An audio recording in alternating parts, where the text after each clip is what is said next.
quite tight, guys. Let me see. Hi, hello. Hello. Okay.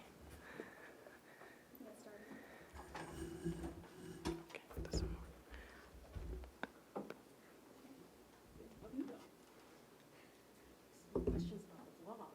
Oh, hi. I mean, you're a vlogger now. How is that? I think a lot of players, but not only tennis players, I think athletes in general, I think actually more athletes outside of tennis do this more often. They start vlogs almost telling their own story.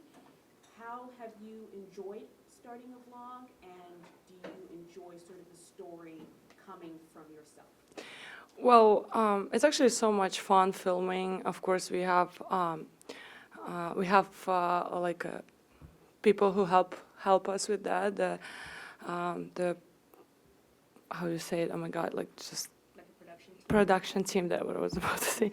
We have a production team who help us to put it all together, and because I believe it takes a lot of time.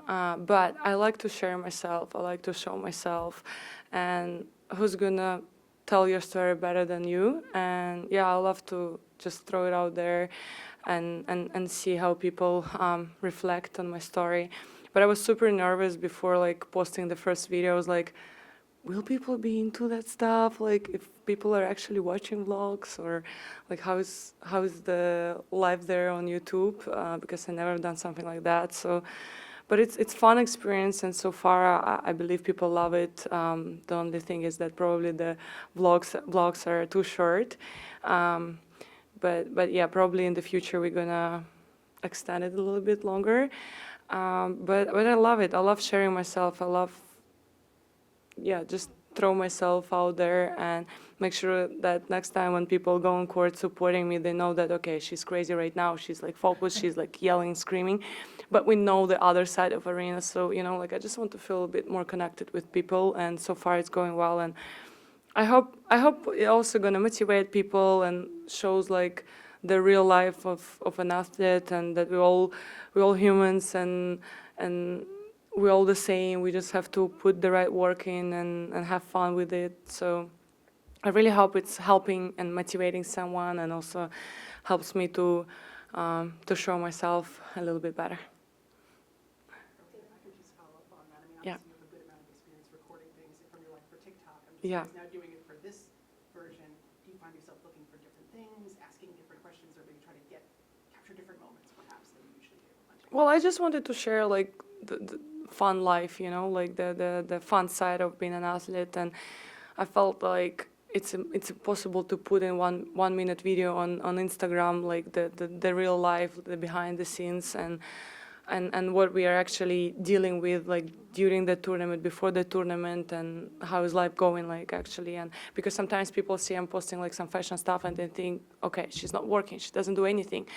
But like in vlog, I can show that, okay, I do practice, I do my like tennis stuff, and then I go and do like the outside of tennis stuff, So I forgot what I was talking about. Oh my gosh. What was the question? Just like you find yourself like recording different things. Ah, okay, yeah, right. No, it just, the camera, it always follows you, always records like the little conversations, because, you're not always recording with the phone, and sometimes you miss like really important stuff that you want to translate to the crowd, and with the camera you always capture that, and the only thing is like to put it all together in like 5 minutes video, which is taking so long, and it's a tough and long process. And if I would have to do it by myself, I would probably post like once in 6 months, because it would take forever, because I have no time, like literally no time to edit all of the material. So, but it's fun. I just try to capture every little conversations, like little fun stuff, like events I'm going to, and also make sure that people knows me as a person. Given the way things have gone at the slams for you this season, just how important is this part of the year and going into the U.S. Open and defending your title there? Well, I mean, I think I'm pretty good this season so far in the slams. Yeah, I lost those 2 finals. I learned really tough lessons. I lost in semis at Wimby, but the consistency is there. I'm just missing like little part. And US Open has always been my favorite slam. I'm defending champion, and I love being in this position, and it's really important part of the season. And I really hope that those tough lessons that I learned in the previous slams gonna help me in this one, if not in this one, the next one. So it's, of course, it's important part of the season, like a big part, big part of the season. And yeah, that's why I took a little time off, recharge it, did a great preparation, and I really hope I'm gonna get on my peak at the Open. Is it sort of like, is it ever hard or frustrating or tiring to have a job where not only do you have to win tennis matches, but also like have to be so concerned with what people think of you and your image and what you put out there and like all of that part of it? It's, in some ways, I don't know, maybe it is what you signed up for, but I think of like, you know, it's just this whole other aspect of the profession that. Yeah, there's a lot of things, and right now with social media can put a lot of pressure on you because of that, because, you know, like sometimes people understand you in the wrong way, and they send you all of this negativity through the commenting on your platforms. So that's why I actually became like really active on my social media, because I wanted to share myself, I wanted to show my life. And before, if I was like really on the court sometimes getting worried like about like what people gonna think about me, that now that I have like those platforms and I can share myself better, I don't care about that anymore. But you're right, there is a lot of pressure outside of tennis court on us. And I only believe that, you know, like dealing with this sort of pressure gonna help me in the future life. I believe just don't care about anything because I've been through a lot, so. Can I get your thoughts on the venue changes here in Cincinnati? What do you like, what do you maybe you want to see them? Oh my God, like, oh my God, that's insane. Honestly, like, when I first came in here, I was like, what's going on? I was like, where am I? You know, like, it took me a little while to like feel comfortable in the previous venue, and now like we're in completely different tournament, it feels like. But honestly, I love it so much. It's more like it's more space. You feel a bit free, and the locker room is bigger. You're not like on top of another player, so it's insane what they've been able to do in the last year. I'm actually curious how many people were working here, because I know that here it can get like really slow things on like building stuff, but like I'm just shocked, and so far I like it. Aryna, in terms of the decision to kind of take a little bit of a break and recharge, like you said, how did that decision come to pass, and when did you decide? Like, did you know you were going to take a break after, even before Wimbledon, or was it after, and how long did you actually not touch a tennis racket or go to the gym? Well, I mean, the season been really intense, and it's impossible to be on your best level every day, every week.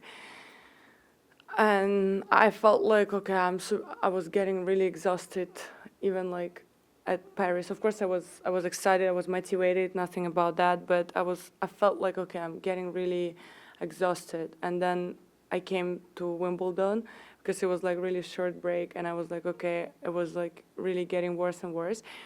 So I felt like, okay, maybe I just need to step back, like take a little break, and you know, like just chill and recharge and start everything over again. And I was like, the main focus is at the US Open, right? And I didn't want to get to the US Open completely exhausted and then get injured or anything, because last year that would happen at Wimbledon. So I thought we're just trying to, you know, manage the energy a bit better, and because schedule is really intense and it's crazy what they trying to make us do, because we're humans. Like, it's impossible to handle this intensity. Like, every week is a mandatory tournament, and the schedule is crazy, honestly. And we just started to trying to manage the energy better, you know, like make sure that mentally and physically I'm healthy and ready to compete. So we kind of like knew before Wimbledon that, yeah, most likely I'm gonna take a break. But in our life, you know, everything depends on the result. If I would lose like first round at Wimbledon, probably I wouldn't skip these tournaments because I would have those days off. And answering a question for how long I didn't grab the racket, I didn't even go to the gym, I have to say. I did one workout, 30 minutes incline walking. I was in my bikini and the flip-flops, just so you know how professional I was. But I did it just in case because, you know, the food was really good. I just wanted to make sure that I have like some space in there. But it wasn't much actually. It was like week 7 or 8 days. So yeah, but it was amazing days, you know. I felt so good and much needed, and now I'm fresh and ready. Maybe last one? You talk about the power of social media to help tell your story, but do you think at the end of the day, you're still a little bit misunderstood for who you are? No, I think nowadays people know me as a player and as a person. Like I feel like people know that, okay, of course she's aggressive, she's passionate, she's focused, and she's fighting for her dream. But also, of course, she's fun and she's nice, she's chill, and she's a completely different person. So I think now people knows me. Maybe like that little situation after French Open, some people don't really understand the intensity of everything, and that you lose the final of the biggest tournament, and then you go to the media straight away, and you're so like frustrated, so like pissed on yourself, and you're just trying to figure what just happened, and you don't think clean, and then you make this comment, and people go like, you know, like they forget completely about like who you are like the rest of the times, and they just like to see someone fail and you know, like take it as the main thing, you know. So after that I also had to sit back and reflect on everything and apologize and make sure that people understand my point, that it was just, I was over emotional, I was completely wrong. So after that also took me a little while to explain myself a little bit better, but now I think people understand me even better.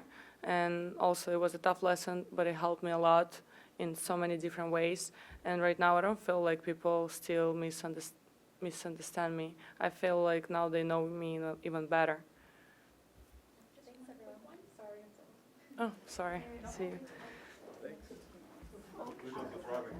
Huh? Who does the driving in your team? Driving here? Yeah, yeah. Oh my God, I cannot drive this huge car. So